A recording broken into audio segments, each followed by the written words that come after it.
Você tem acompanhado aqui no Jornal do Almoço a divulgação de todas as etapas do terceiro prêmio RBS de Educação. Hoje chegou a vez de conhecer os finalistas. Vamos lá, foram escritos 962 relatos de boas práticas de incentivo à leitura.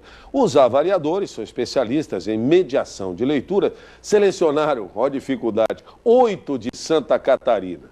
Confiram quem são eles.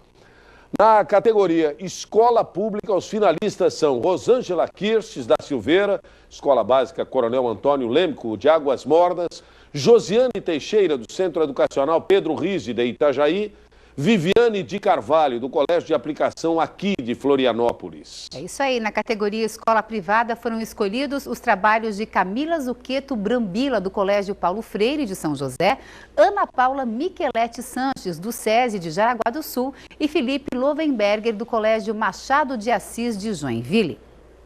E na categoria Jovens Protagonistas, os finalistas são Jaqueline Ferraz Alves, da Escola Municipal da Educação Básica Suzana Albino França de Lages e Davi da Silva Costa, da Escola de Educação Básica Maria José Ilse Peixoto de Criciúma. A partir de agora serão produzidos documentários sobre o trabalho de cada um desses finalistas. Os vídeos serão escolhidos pelo júri popular, que vai nos ajudar a eleger pelo site o vencedor desta última categoria, Jovem Protagonista. E 2 vencedores, Escola Pública e Escola Privada. A votação acontece de 6 a 28 de novembro. Mais detalhes aqui no seu G1 de Santa Catarina.